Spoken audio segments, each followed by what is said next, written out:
So you wouldn't complain? We'll probably get hit with copyright for this one. Oh, we started. Yeah. Probably gonna get hit with copyright on this one. I don't care. We're still going through. Oh boy.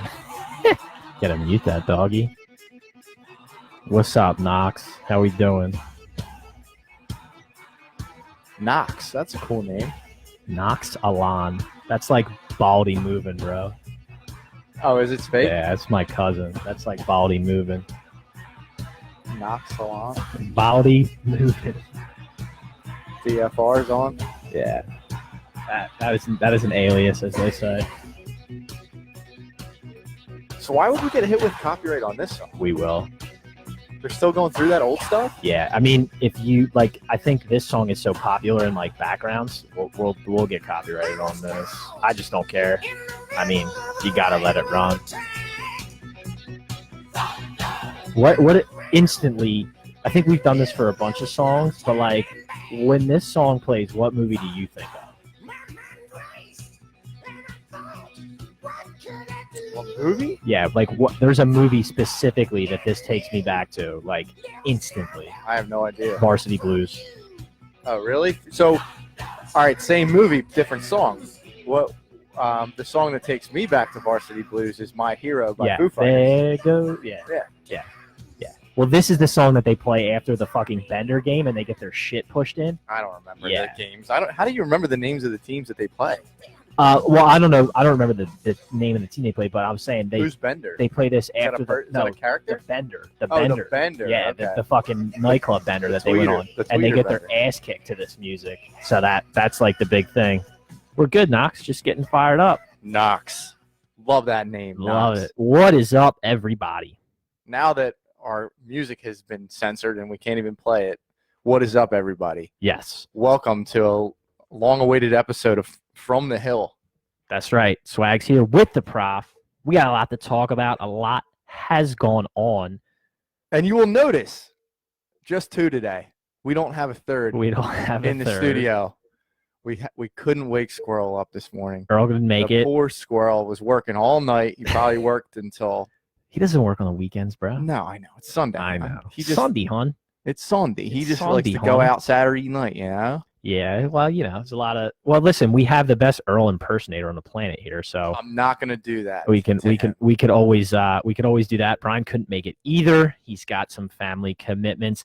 We're also a little late, Prof. Why don't you tell the people what happened here? All right. So we were supposed to start off around 11, but my son's a little bit of a mess. So he woke up this morning, and he's got stuff coming out of his eyes, and he looks like he got punched in both of his eyes by Tyson. So we're dealing with a little bit of pink eye at the house, a little bit of conjunctivitis at the house. So Yikes. we had to do the emergency call to the doctor to get the eye drops placed. So Amanda went to go pick them up, and then we had to hold his head down and put the eye drops in. It was a whole fun process that I'm sure, if you're a parent, you've been through it.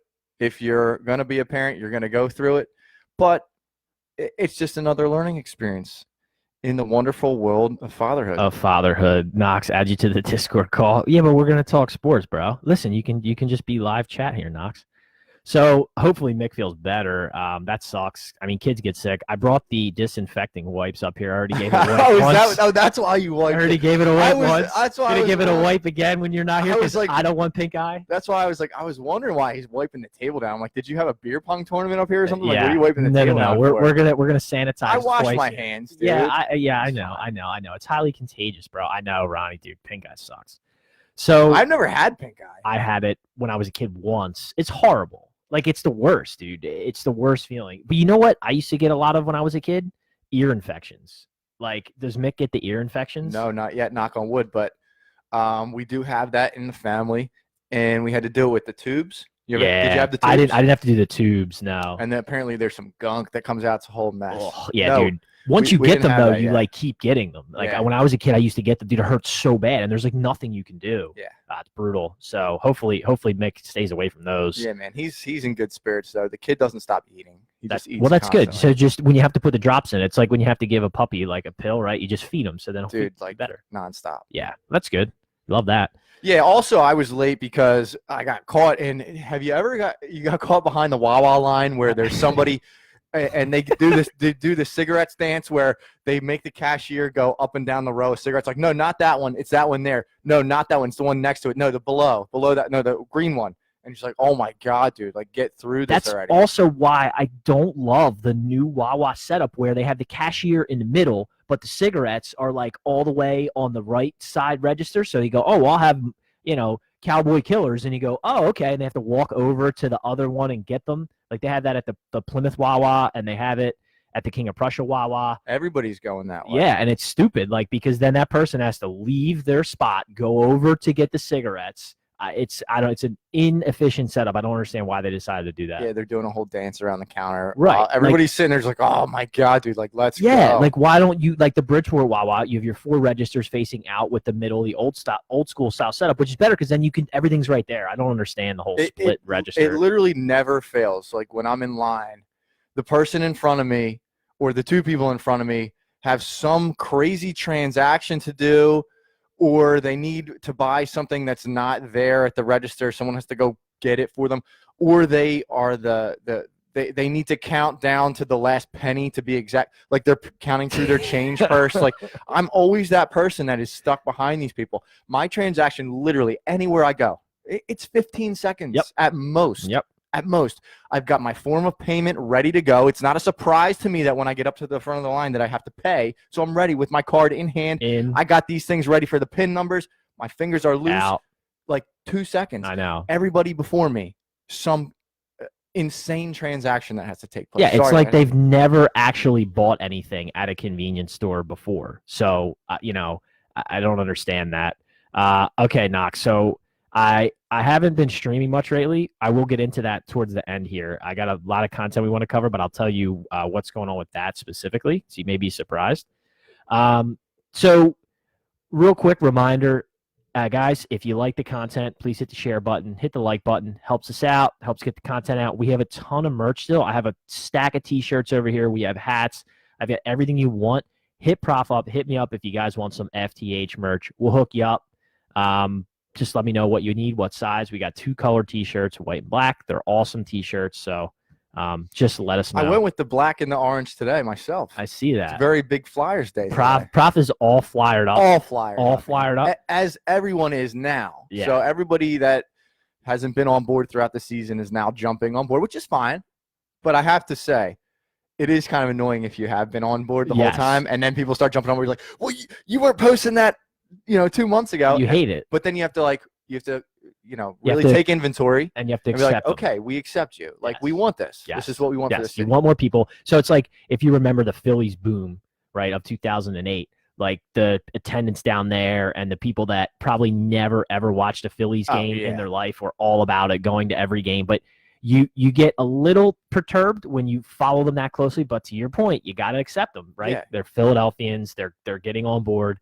You got to take them. That's one of the reasons that led to the Jimmy Rollins bandwagon comment, right? Because everybody that was jumping on board all of a sudden they want to be on for the ride. But hey, listen, I think we're all guilty of that to some degree, depending on, if you're not like tuned into the Sixers all the time. If the Sixers are doing well, you're paying attention. You're getting on board, kind of like you were last year. You're not going to have that problem this year. They look awful. But this year with the Flyers, you're going to have that. Facts. And hopefully a couple months down the road, talking like 6 months down the road, because people really don't get involved in baseball until it's like time to actually really go and get down to the nitty gritty of the season. True. But hopefully we got a lot of bandwagoners this year. Yeah. I mean, that would be the idea. I'm not hopeful. You want bandwagoners because that means your team is doing well. Yeah. Right. All right. So a couple things that we wanted to go over real quick, like we always do before we jump into heavy sports. So I wanted to show Prof this really quick because I had to ask this question. I know Prof is sort of a sneaker guy, right? I know I'm a sneaker guy. So this pair of sneakers popped up. That's legendary. Right. So they've come back into the fold here. And anybody, I wish I couldn't put the image up, but when we do the recast, I'll put the image in so you can see it. So these are all you need to do is describe this shoe. Yes, and everybody is going to know. Right. Exactly. So they're Nike Air More Up Tempo 1996, that is, basketball shoes. And they've recolored them to the black and red. So they've got the big Air running up the sides both ways in giant lettering, and then the R fades off the back. Sick. So they're back in rotation. They're $160. But here's my problem. Whoa. Yeah, dude. Whoa. They're $160. And the thing is, dude, I have 10 pairs in my closet right now of mint condition sneakers that I barely ever wear, right? So the thing is, do I buy these? Like, I don't know. They're so awesome. All right, so you posed the question. I know. Do I buy these? I know the answer. You're going to, no matter what I say. But I mean, that's a little bit steep. It's very steep. And to your surprise, I've been sitting on these for like a month, debating like whether or not I should buy these. I'm so on the fence because, one, I don't know if I'm actually going to wear them enough. Like, of course, when I first get them, I'll wear them a ton, right? Like, that's part of the deal. But then I have so many sneakers in the closet. I'm up and down, and like usually $100 for a pair of sneakers. I get it. $160. What's up with that, prop? So I think that you basically held on to this for content purposes, and as soon as this podcast is over, you will be online Clicking ordering these shoes. So I didn't have. Did you have them growing up? Yeah, I did. I mean, in 1996. I didn't. Oh, you didn't have them? No. So you're intrigued. But so there's one kid in particular that I remember specifically had them. He was my next door neighbor, Chuck Rahosky. What up? Shout out. But they were sick, and I wanted a pair. I never got them. Yeah, but I mean, look at the dude in all their glory. Yeah, I mean, I think you pulled the trigger. What kind of is that? The only color? They have different colors, but this is like the main. So they have like some white and black. Yeah, the old white ones. They've got the white and red. They've got actually some ones that are kind of ugly. They're black with like the camo that I have on now in the air in the middle. So I didn't like these. These are the ones. Yeah, like the black and red fade. Like those are the ones. Those are a design that really takes you back. Is there any like shoe that you remember from your childhood that really like takes you back? So like your favorite pair of shoes that you ever had? I mean, the first thing that comes to mind for me is the pumps, right? Is it the pumps? not for me. That's what the first thing that pops in my head from shoes as a kid was the pump. Yeah, so I had a blue pair of Nike Flights that were my all-time favorite shoe. I wore them everywhere all day. I had to throw them out because they smelled so bad. Because like before you'd go outside, like if it's a summertime or whatever, and you just had to run outside, I'd put them on with no socks and just run around in them with no socks. That's a death sentence for a pair of sneakers. Yeah, they stink forever. Yep. And then the second pair were the first. That had to be the first Iversons were sick too, but the second pair of Iversons, they were like black and gold. Okay. Yeah. And I actually wore them for basketball. They were the sickest shoes. Yeah, they were nice. I've had a pair of all white I3s. Ricky Lizzie says the Scottie Pippens. Yeah, the old Scotties. You know what's funny, Ricky, about these shoes I'm talking about? These up tempos, they're very, very similar to the Scotties. So if you look at the up tempos, they're very similar to the old Scotties. So the shoes that come to mind, the pumps from my childhood, and then moving into like young adulthood, the two shoes that stick out to me. That doesn't bring you back. But these, like, I have a pair of Reebok Zigs still in mint condition. You remember the Zigs? Yeah. I love them, dude. You can't find them anymore. I don't know why they stopped making them. There's a reason. They're awesome. They're awesome shoes. I still have a pair of black and yellow Zigs, and still popular, but the classic Air Max 90s. Right, like I had at one point probably 4 or 5 different color pairs of the Air Max 90s. I had the old Barclays as well that I also ruined by jumping in the creek. Bro, you say crick or creek? You say crick, I bet. No, I'm a creek guy. Are you? Crick is like Alabama, right? Like yeah, Arkansas. A lot of people say crick. Crick, that's a creek. We used to say crick when I was younger. You called it a crick? No. When did you convert to the creek? When I learned how to spell. Yeah, true. Good point. Everyone knows. Yeah, dude. Well, they had the light up and the pumps, right, Knox? You had the light up and the pumps. Remember the old light ups when you stepped? Oh my God, dude. All right. So jumping into a little bit of TV here. Yeah. Where's you're in like the movies where's here. Sportsnet? Well, you got to go 206 and up or like your sports. Yeah, but where's Comcast Sportsnet? You got to keep going down. It's going to be down further. This is brutal. Yeah. All right. Sorry. So a couple things happened. Prof and I had something going on last night that I want to bring up on Twitter. We're going to get there. But first, you a Ray Donovan guy, Prof? I was. It's done. I know, but I stopped in like season 5. Oh, bro, so Ray Donovan, after 7 seasons, they just announced that they're done. And there's an interesting dynamic here that I wanted to bring up. They're like not coming back? It's or canceled. They don't have a finale? No. Well, that's what I want to say. Huh. Say Wooder. Yeah, we're Wooder here, Knox. You know that. So basically, they ended the 7th season, and then pretty much immediately afterwards on Twitter, it came out that like they're not renewing this season. It's going to be canceled. So there's an interesting dynamic here that I wanted to ask you about. So there's no series finale, right? Are you a fan of a show when you know it's the final season and then you know it's going to be like the series finale? Yeah. But because to me, I almost think this is a sort of a not a bad ending to this because one, with Ray Donovan and Lev Schreiber, it always leaves it open to like they could do a movie, right, to wrap things up, kind of like they did with Entourage, Terrible which idea. we're going to talk about. Terrible idea. But or they could come back and do like a special to like wrap it up. But one thing that I've noticed a lot, and it's sort of hurt some of my favorite shows, is when they have the last season ready to go, it's always a disappointment, right? Like the ending is a letdown, the final episodes are a letdown. So in some sort of way, this isn't like the worst way to end a great show like Ray Donovan. What are your thoughts on that? I don't think doing the movie thing, I think that's like, it seems like a money grab. So if you're winding down the show and you're going to end it like that, it couldn't have been doing that well, and it couldn't have been getting good feedback. Well, specifically for Ray, I felt like it was time, honestly. Like, I mean, Ray Donovan's an incredible show, but it was, but it, like it definitely slowed down. Yes, So spoiler alert here. So turn it off if you don't want to hear what happens in season like 5 or something like that. But like when the mom goes, that's where it all went downhill for me. So we stopped watching it. Yep. Yeah, and then it got weird with Ray having flashbacks of his wife and what was her name? What was her fucking name? Hardcore Boston accent. Like trashy Boston, like from Southie. Like, yeah, we gotta go hurt some people, and you can't ask me any questions about it. Like hardcore. Yeah. I forget her name. Daughter's name is Bridge. What the hell was the mom's name? Don't worry. I'm sure it'll pop in my head. But my point is that it must have been losing some steam for them to just go ahead and all right, we're done. And I feel like at the end of these shows, like they've either run out of ideas to come up with a movie, or like it's not going to be worth it to make the movie. It's going to be the same thing as the episode, except on a grander scale. Because like, okay, if you're disappointed with the last episode, how disappointed are you going to be with a movie? Okay, so you pay $20 to go just get a ticket. So speaking of that, did you not like the Entourage movie? I mean, it was okay, but then you also saw how they broke it down into basically episodes where like they could have done the same thing. Well, yeah, it was like three. It was almost like 3 episodes combined. Yeah, so they could have just done that instead of make people pay to go see it. But whatever, that's again, it's part. Yeah, but it also makes it an event, right? And then have a movie. So speaking of Entourage, last night I was in the Twitterverse and I saw that Shander tweeted out a tweet, and he was asking for your most iconic episode from your favorite sitcom. And I immediately replied with Entourage, Vegas, Baby, Vegas. Now, there's levels to this, what Prof and I are about to talk about. First, Prof jumped in and said that he doesn't believe Entourage is a sitcom. And I was okay with that. Like, I could see it not being a sitcom. But there's a lot of sitcom elements to Entourage also, right? No. You don't think so? No. So tell me why.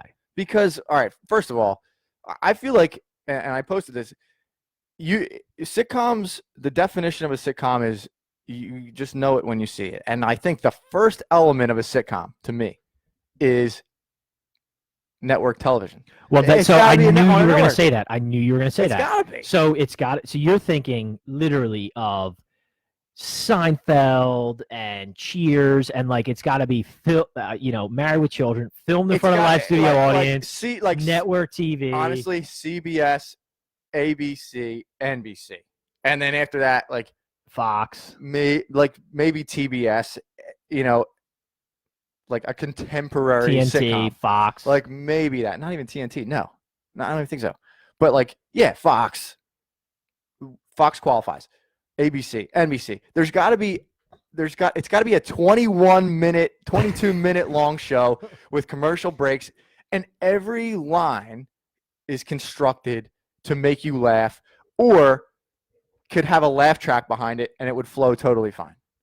So I don't necessarily disagree, but at the same time, the way that Entourage is set up, if Entourage wasn't on HBO, and let's say it was on CBS, I mean, Ari Gold, and that's what I tweeted back to Nick, is literally like a walking sitcom. Dude, well, it has been on network television, Entourage. Well, yeah, because they bought it and then they rerun it, right? But like honestly, for me, a sitcom like takes place it's filmed in like 3 different sets.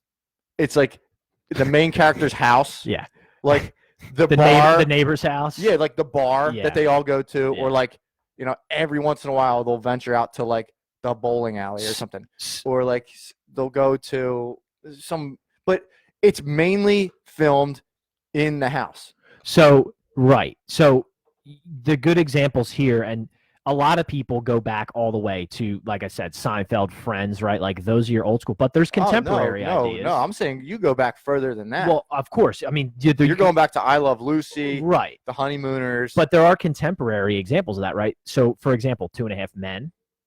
Okay. Right? How I Met Your Mother. But that's all filmed in like mainly like one spot. Well, yeah, like Charlie's House, right? Charlie's house, like a bedroom, bar. Yeah. The bar, the back, like the back door, the driveway. That's it, right?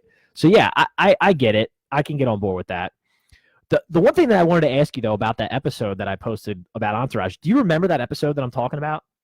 If you tell me what like a little bit what happened, I'll tell you about. I don't remember the names. Right. It's so memorable to me because first off, during that episode, they go to Vegas, and there's two separate elements at work. The first is that Seth Green is in the episode, and Eric at the time is dating Sloane, and so they run into Seth Green about 5 times, and every time they run into him, he goes, "Yo, E, say what up to Sloane, say what up to Sloane." Yeah, so like that's building up the entire episode, right? Yeah. So they're getting fucking pissed about that, and then the second part is Drama keeps saying he's got to get this massage from this guy.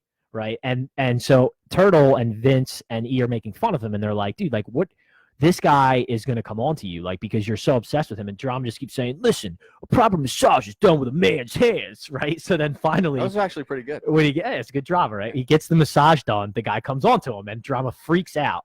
And as Drama freaks out and leaves the room and comes downstairs, again, Seth Green is right in front of Eric talking about Sloane, and Drama just hauls off and nails him because he's pissed about the massage thing, and he's pissed at Seth Green, and then they get into a huge brawl, and that's the end of the episode.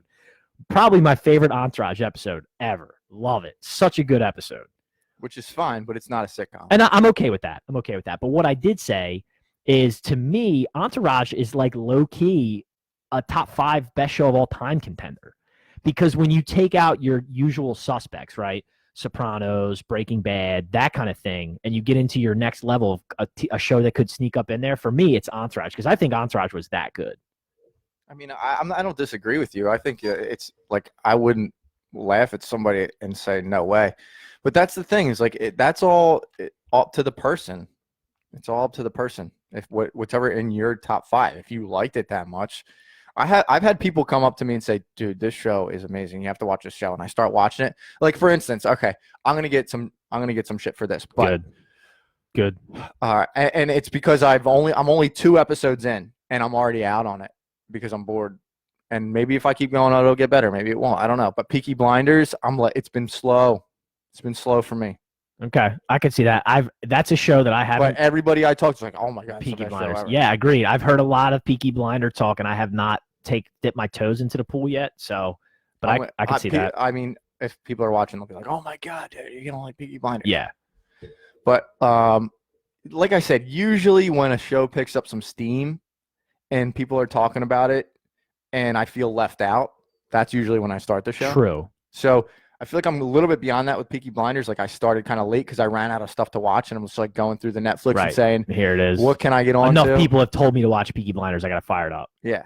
The one show that I did come across, and actually Lizy brought it up, was Schitt's Creek that we started. Schitt's Creek. Funny. That's a sitcom. Okay. But that's on Netflix, bro. It is, but it wasn't. It was on Pop. It was on a network called Pop before, and Pop. It was a sitcom. Yeah. So Netflix bought it. So these are like 20-minute episodes. Every line is designed for you to laugh. It's one of those things like, okay, if you have to walk away and go like make food or like go to the bathroom or something, like you're not rewinding for it. You're not gonna miss anything. Yeah, exactly. Like Entourage, I don't feel like it was like that. And also there were some like very serious parts of Entourage that made it a drama. Entourage, I understand that you're not fighting me on Entourage. I'm not fighting you on the sitcom thing, and I kind of agree with you because Entourage was a comedy / drama, right? Like it was an intertwining of the two. It's what made the show so good, right?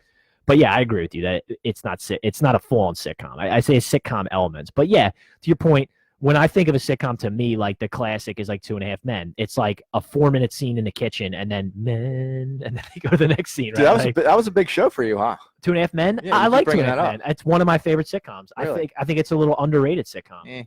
You're not a fan. Take it or leave it. Well, so speaking of one that I brought up, like I think that 2.5 Men was underrated. I think that Big Bang Theory. No, you call that a sitcom, right? Yeah. Overrated.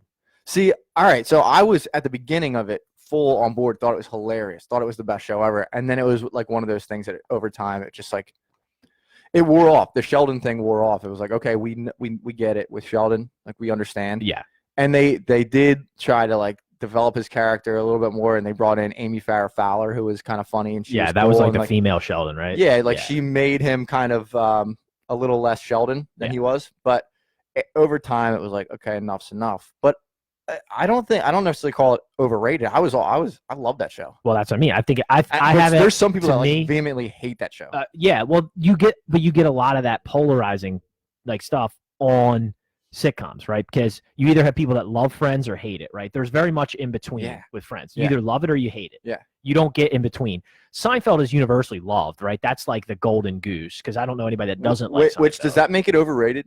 Like that sometimes causes things to be overrated. Sure. You know what I mean, well, that's like, yeah, you're right. And but God, I mean, are you going to sacrilege and call Seinfeld overrated? No, but I'm just saying it has like properties of being overrated. I could see that. And it's one of those things that I've actually mentioned before on here is that somebody mentions a movie to you or a series to you and it's like, dude, it's the best. It's literally the best thing I've ever watched in my life. And then you build it up so much in your brain. And you try and get into it and you can't. So Knox said, so speaking of 2.5 Men, Knox said, yeah, when Charlie Sheen was still on the show, it was better.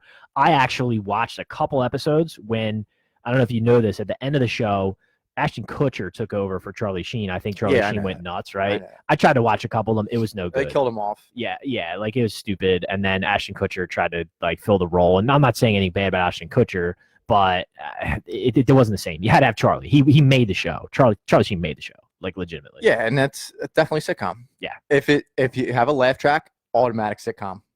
True. It is. Yeah, if it's filmed in front of a live studio audience, then the laugh goes automatic. On, automatic. Okay, I'm with that. Which they need to start doing that again.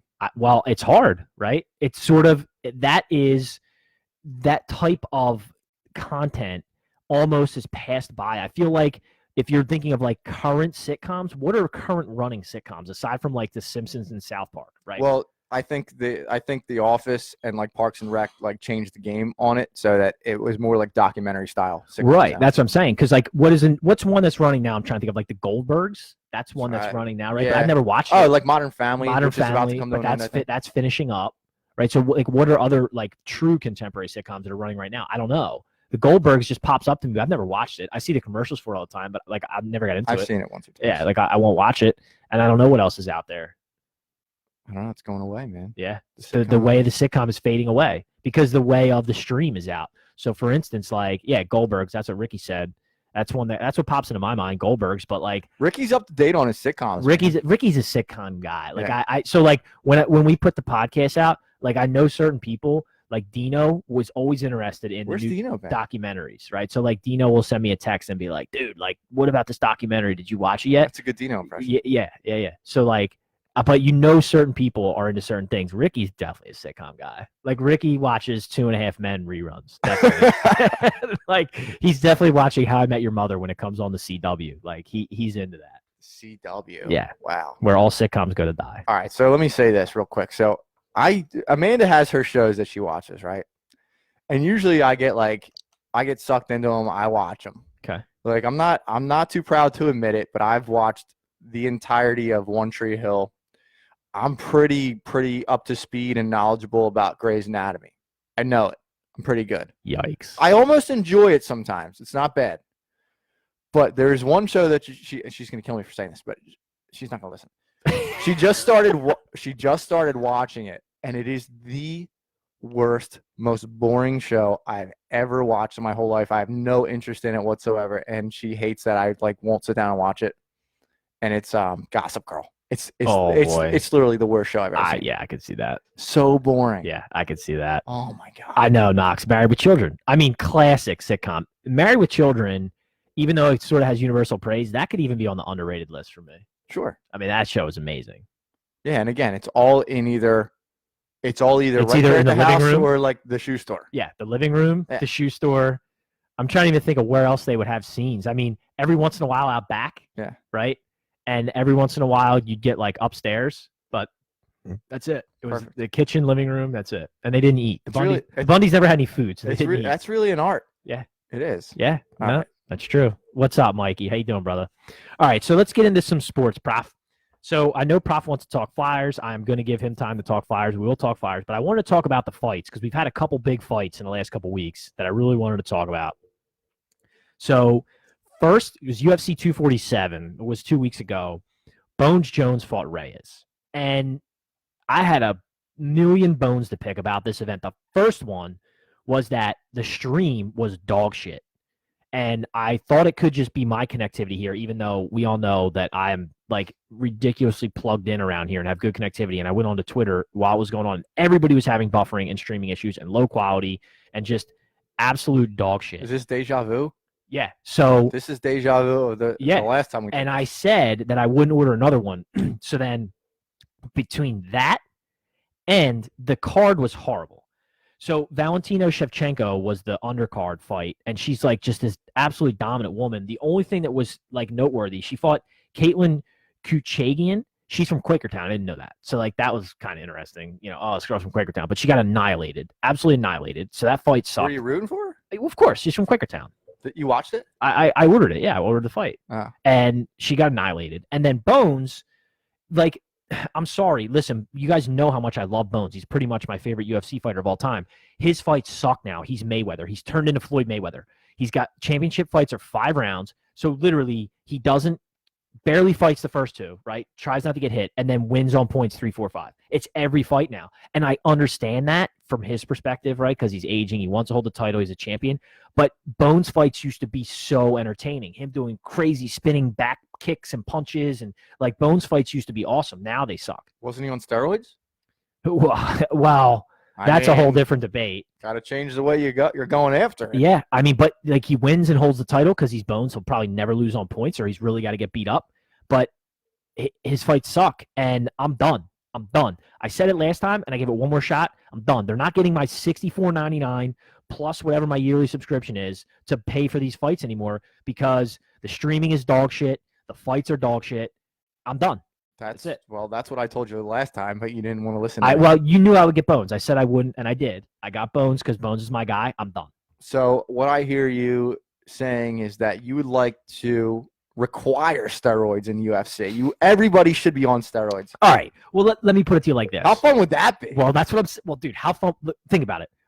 It's the NFL, right? Yeah. Like, do you care? Does anybody care that Lane Johnson got suspended for PEDs? Or do you remember what's his name on the Texans, the white linebacker? He got caught like 4 times. Brian Cushing. He's a psycho. The dude spent like 4 times on the drug suspended list, but nobody cared. He came back and just kept playing. So you stream illegally now for UFC and boxing? Not anymore. You don't. That's the FBI's on to you now, Rick. You shouldn't have posted that, bro. Why would? Yeah, I would. I'm never going to do that ever because that's illegal, and I don't support that at all, and I don't support our viewers doing that. So moving on. We did steal Thunderstruck from AC/DC, though. Yeah, that's going to get copyrighted. So there was another fight though that actually wasn't disappointing, and that was last week, and that was Fury Wilder 2. So I wanted to catch up on that fight. I watched the first fight, not live, but like watched the whole thing before, right? And then I watched the whole fight on YouTube again, the first fight, which was awesome. It was a 12-round slugfest between these 2 giants, right? It was great. So I didn't order the Fury fight, but I watched it the very next morning before, like I watched SportsCenter on YouTube. Like the whole fight is on YouTube, like 20 minutes. And I don't know how it's gotten pulled down. It's just there. That's what I'm saying. Why do people order this? Yeah, I don't get it. Why do people waste their money to order this? Dude, I got up. So it happened Saturday night. I got up Sunday morning at like 8, and I like went upstairs on my exercise bike and pulled out my iPhone and watched the whole fight for 20 minutes on YouTube while I rode an exercise bike for free. And I mean, got everything that. Well, what else do I need?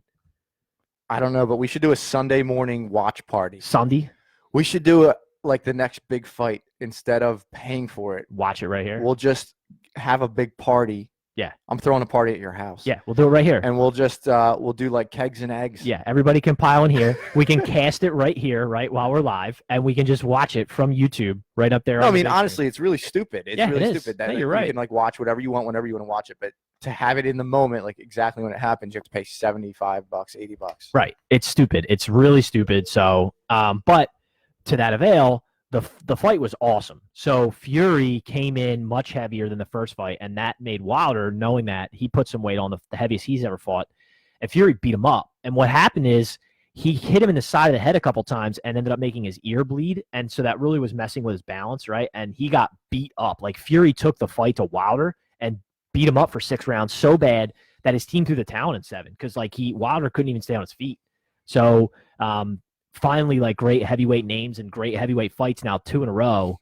So definitely was awesome. Again, I don't know, like I'm not going to pay for the fight. If a bar has, like when they do, they're definitely going to have a rematch. So if it's at a bar, like that would be cool to go see it, but I'm not going to pay for the fight. But listen, it wasn't that Fury won the fight. It was that Wilder lost the fight by walking into the arena sporting 45 pounds of armor. And so from what I heard is that he blamed his loss on his weak legs due to the treacherous walk from the dressing room to the ring wearing 45 extra pounds. Facts. That's a joke, right? That is, what facts. A joke. Big facts. So he lost the fight because Fury took the fight to him and hurt him, and he's never been pressed because obviously Wilder has this sledgehammer of a right hand, right, that everybody's scared of getting hit with. But I one thing I wanted to bring up, and this used to get talked about with Mike Tyson, and because of this fight, I got inspired, and I was watching a ton of old heavyweight fights on YouTube, and I watched a bunch of Deontay Wilder fights, and I got to tell you, man, these guys, when they talk about fighting jobbers and stuff, even though they go like 45-0, 35 of those fights are against guys who like literally have no chance to win the fight. And they like Wilder just destroys him in the first round. Like he doesn't even get hit. And it's just like, I really think it's one of the reasons that, I mean, do people care about boxing? Like, no. Like, do people really care about boxing other than like when they have the one fight a year that's actually worth watching? No. Like I don't know, a couple years ago it was like Mayweather and Conor, which wasn't even really a boxing fight. It was more just like a sideshow. Right. Like before that, it was Mayweather Pacquiao, which they never had in the prime. Canelo and Triple G. Like, okay, maybe, but like nobody really cares about boxing year round. Nobody's like breaking this stuff down. No, you're right. You make a good point because remember, like even 20 years ago, 15 years ago, like you used to have like Thursday night fights and stuff, right? Like because it's all watered down now. Yeah, now it's just because and UFC has taken like mixed martial arts has taken a lot of that away because like I feel like some of the talent goes there. Yeah. And UFC has a great product and typically, not when they're charging you to stream it all that money, but typically the fights are a little bit more exciting, right? And so like that style and boxing is definitely fading away. No, like so if you're a boxing fan, I'm not knocking you for being a boxing fan. I'm just saying I feel bad for you. I feel it's like hard to be a boxing fan because you have like one guy that you're like, this is the guy, and then everybody else underneath is like a peasant. Like you'll never even stand up, except for the one time a year where you get you get the two that rise up. Like Fury Wilder was great, and the fact that it lived up to its hype again for the second fight is great, and now they'll have a third fight, and that'll be great. But aside from that, you won't have that for like at least another year. Yeah, no, it's absolutely going to be a year, and then who's going to fight in between, right? Like who cares? Yeah, I have no idea. No, it's fading, which sucks. Ricky said last night's UFC card was great. So I tried to look it up this morning, Ricky, while I was getting stuff together. It was just like a regular. Dude. It was just like a regular like UFC fight. Right? Yeah, when I took that sip of water, it went down the wrong pipe. And I need a mask. Yeah, no. Well, listen, you're the one coming over here with conjunctivitis. You need goggles. I need a mask. Yeah, for sure. I tried to look up last night's fight card, Ricky, and I didn't really see like big names. I didn't take too much of a look at it, but of course today, like I'm gonna go on YouTube and watch all of it because I'm into that kind of stuff. Yeah, some of the names that aren't like big names. Sometimes those are our best fights. Well, that's the nice thing. The one thing that they do now, which is okay, is that they'll give you the pre-card on ESPN before they go to ESPN Plus, and like you always get some good fights on there for sure. Guys trying to make a name for themselves, like guys trying no names beating each other up. Like those fights are great, and that's one of the reasons. That's what you used to get 20 years ago in boxing, right? Yeah. Like you would watch a boxing card and you get to see some guys have good fights, but now they're gone. But now you can watch a UFC undercard and like get some good fights. And that's why UFC and MMA overall, I feel like it's sort of taken away boxing steam moving into the 2020s. It is, but it's going to go through the same thing. It's going to get like watered down, like, and we've talked about it. And it's because they're going to have to keep up with this ESPN platform. Yeah, they're just gonna have to roll out new fighters every week. That like the quality is gonna go down. Yeah, this streaming shit, dude. Something's got to come to a head with the way that stuff is done. I mean, we talked about it a month ago. Like literally, I want to pick up my remote, that Nick was messing around with here. What he's I just found the hockey game. I was scrolling for about 15 minutes. like I just want to pick up my remote and click boom to order pay-per-view. Like I don't know, the streaming shit sucks. Yeah. But that's all I have on fighting. Prof, you want to talk some Flyers as we're watching the push for the playoffs here? Yeah, so the Flyers have jumped into the second spot in the Metro Division, which is a pretty big deal. So they jumped over just the last few teams recently. I mean, I guess we can go all the way back to when they're in the second wild card spot, but they've jumped the Hurricanes, they've jumped the Columbus Blue Jackets, they've jumped the Islanders, they've jumped the Penguins now, and now they are 3 or 4 points behind Washington for first place in the Metro, which is a pretty big deal. So they're on a 5-game win streak. They're playing the Rangers again today. They just beat them 2 nights ago. At home, they're going to be in MSG. They're starting in about they should have started 14 minutes ago, but TV's never on time. So it's a big game for them. They've been playing really well, and the team looks like they're actually a team. Like so, the thing of it is, they're not getting major credit nationally, which I know as in Philadelphia, sometimes we look at our teams, we're like, why aren't you guys talking about our teams? Well, the reason that they're not getting the attention nationally is because they don't have a stud that is making highlight plays and basically dragging putting the team up huge points. Like they don't have a Crosby or a Malkin. They got Ov. Right? They don't have Ov, who's the whole Ov thing. I feel like has made the Capitals fall off a little bit. I think that they were under the spotlight, and for him to get to 700, which he eventually got to, I think a couple days ago, I think that was putting a lot of pressure on him. Now they're back on track, but I just feel like everybody across the board has contributed, and it's not necessarily like a sexy thing to watch or to broadcast nationally, where you don't have one player to be like, this is the dude. Right. There's like no Hart Trophy contender on the team. Right. But they're fun to watch. They really are fun to watch, and hopefully they're a legit team. So for the playoff hopes, this is stuff that I like to go back and forth with Prof. So for the playoff hope for the Flyers, so what do we have, like 25 games left in the season here, 25 games left in the regular season? Less than that, yeah. So we're getting into the playoff push here, like they're saying. I think push we're for like playoffs. just under 20 maybe. So first thing that always comes to me is for goalie now for the Flyers, what are you going to do? Like if is it going to be, you going to do Hart, or is he going to be your guy? Yeah, so I think as we get closer to the playoffs, you're going to see more, or let me rephrase it. You're going to see less of the split.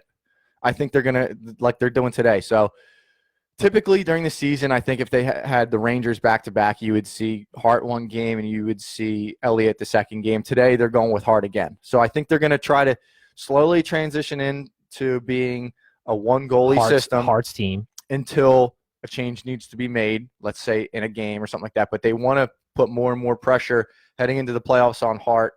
And I think that's a great thing. I think I don't know if it's a mentality with him. He's just, I don't know if he feels that pressure at all. Well, that's my point too, because this is the time now that because they've played such a split goalie all season, right? This is the time now that you really need to establish him, because in a playoff series, like he's got to be ready. And this is going to be if they're going to make a real push, he's got to be a star, right? Like we always talk about this. Yeah. Typically going into the playoffs, the hottest goaltenders are the teams that do the best. Yeah. And so they need him to be a frontline star. And now's the time down the push, to your point, typically where you would put Elliott in like a 2 or 3 game stretch for a game here, you got to let Carter go, or you got to let Carter go. You got to let him stay in. You got to let him play all 3 in the stretch, because it is time now to see if he's going to be able to stick up. This is going to be his first big playoff experience, so he's got to be the guy. If they want to have success, it's going to start with him, especially because, to your point, they don't have a star that's going to carry them, right? So it's got to start at Carter Hart.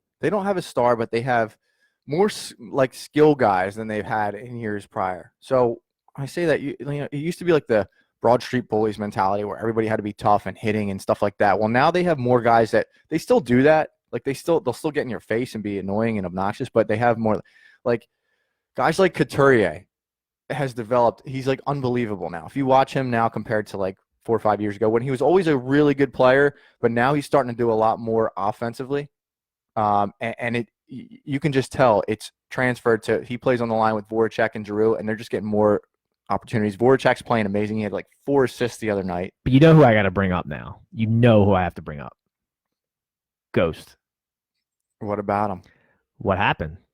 Nothing happened. I mean, so they're in a good situation with the D right now, in that they have guys that have jumped up and contributed, and they're really good. Their depth at defense now is they've never had that before. But wasn't Ghost gonna be the next He was. Paul Coffey, right? Like he was gonna be the next great scoring defenseman, and it just hasn't developed. Like what happened with Ghost? Honestly, the guy, he's super talented. Like he's got a lot of talent. I think sometimes he tries to do a little bit too much, and I think he and not to mention he's been dealing with this knee injury. That's been a problem for him. So he had, I don't know if I think he had surgery or something like that, and he came back, and I think he re-aggravated it. So they're kind of like finding a way to get him in. I don't know if he's playing today. I don't think he played the night before. No, he didn't play. He came up from he was with I think the Phantoms, like doing a rehab or whatever. Yeah, he didn't play. So I don't know what I don't know what the outlook is for him right now. But honestly, it hasn't been an issue. I was looking at them to trade him at the deadline, and they didn't move him. But again, it's to have that defensive depth that they haven't had in years past. Like there's guys like Myers, Braun, they're all contributing now, and it's nice to have. Yeah, and I'm not here to bash Ghost. That's sort of a popular thing here on Philly's local sports talk radio. I think like most, I expected, and how about that name, that Paul Coffey, you like that one? But that honestly, with Ghost's early career, that's what I expected. I expected a guy like Paul Coffey scoring from the defensive position because he's so skilled and so talented, right? And it just, he started that way, and it just hasn't sort of materialized. He hasn't like kept up that pace, which again, the way he came in, it would have been difficult to get that pace up. But I sort of expected that from him moving forward to be sort of a marquee player, and he's not. Well, he's not yet. He hasn't got there yet. I think that he's a player that if the team's not that great, he looks better in situations where if he's getting more ice time and he has to do more, like you'll notice him more. Well, he doesn't need to do that anymore. The person that has stepped up and he's a number one D-man now is Provorov. He's just really fun to watch. He's killing it on power plays. He's unreal. He's out there for like a half an hour a game. He really is. Yeah, no, you're right. So him, Niskanen, they've been really good together. But yeah, other pickups that have made an impact is Kevin Hayes. So Kevin Hayes is a guy that he was on the Rangers at the beginning of last year, got traded to Winnipeg during playoffs or whatever. But he stepped up and he signed a huge contract that everybody was really not a fan of, which, I didn't know much about him coming over because you didn't hear too much about him. But he stepped up and he's got a ton of skill. He's just made everybody on his line look amazing. He's the second on our penalty kills to Couturier as a center. And he does it all. But he doesn't necessarily, like, if you look at his point totals, he doesn't look like he's killing it. His stats are going to blow you away. But he's got over 20 goals now, and he does a lot defensively. There's our boy right there. Contribute. Yeah. So he's legit, man. Yeah, I mean, dude, look at his stats. I mean, literally, you love to see the 9-10 on the save percentage, the goals against under 2.5. Like, I mean, you love to see it. And this is where right here, this is a nice game for them. And then, as Ricky said, they got the Caps on Wednesday. That's a pretty big game. Oh, Henrik. Steady Henrik. Well, he's been sitting out. Yeah, so yeah. They have a 3 goalie system going on there. Georgiev played the other night. They have Shesterkin that was playing. I think he's their number 1 now, but he was just in a car accident. Right there. Yeah, Kevin Hayes is the man. Yep. But yeah, they're looking legit. So we are going to be following the Flyers closely here down the stretch. Another thing to note, Sixers, sort of a big game today. They got the Lakers. That'll be interesting. That's this afternoon, 3:30, so that'll be nice. One thing that I wanted to tease, and I really want to do this, and I've actually been putting pieces together, and Prof and I put it together. So obviously, as we're coming into the playoff push for both the Flyers and the Sixers, we're going to be covering both of them closely, and the rest of the NHL and NBA, because we don't just focus on the Philly teams necessarily. But the one thing that I did want to do is a lot of people have been asking me, because I have a lot of theories about the process overall, right? Where the team stands, where should they have gone, what happened. We are going to do a special from the Hill that is going to be just about the process. We're going to track from start to finish the timeline of the process. We'll go through the players, we'll go through the transactions, we'll go through the general manager interactions and everything down the line to present time. And so you can see what assets were, that was nasty, what assets were acquired, what assets, we got have panned out. Which ones we let didn't. go. Right. Who went where, what's happened, and we're going to go through it. It's going to be awesome. You guys aren't going to want to miss that. We will put that out on social media when we're going to do that show, but that's going to be awesome. You're not going to want to miss that one. That's all I got. Prof, you got anything else, brother? No, I got nothing else for today. Good deal. Make sure heading to Target after this. Big day today. Oh, I got a huge day at Target. Got to pick up some. So got to pick up some new car seats. Oh, nice. That I have outgrowing. made in the last 2 weeks. I have been to Target probably like 7 or 8 times, picking things up, returning things that have not fit in the house, baby gates, car seats, all the wrong stuff. I just pick out all the wrong stuff. I got to take it back and get the new stuff. So that's what I'm doing. Welcome to fatherdom, today. Right? Yeah. I got to get my oil change today on the wrap. Nice. Computer told me it's got to be done. So that's got to be done. Don't forget, guys, all of the podcasts will be up on the iTunes podcast application and YouTube. Make sure you search _the_hill. Hit the like button. Hit the subscribe button. Doesn't cost you guys anything, but really helps us out. If you like the content, do us a favor. Spread the word on social media. Again, doesn't cost you guys anything. Helps us out. We appreciate everybody hopping in the live feed and interacting. Always brings more flavor to the show. I love to see people's names pop in and out. Love to see the comments. I know Prof does also. We appreciate all the support. Are we heading out a cappella here? No, we're not gonna head out a cappella. No tunes? Oh, I got something actually on board that I wanted to play, but because I wanted to piss Prof off. So like I opened the show with a song that like everybody knew and everybody would like, and so then, but I got another one of these songs that I know Prof is gonna hate. 1-0 Flyers. Oh, nice. I got one of these songs I know Prof isn't gonna like. So I wanted to make sure I brought that out here to pull us out. Prof's not going to like it, but we definitely won't get hit with copyright on this one. Just another one of Jack's club mixes. That's it, baby. We're going house style on the way out. That's it. Everybody enjoy the Flyers today. Enjoy the Sixers later this afternoon. Oh, they need one. We are off this scene. For the Prof Swags. Peace. See ya.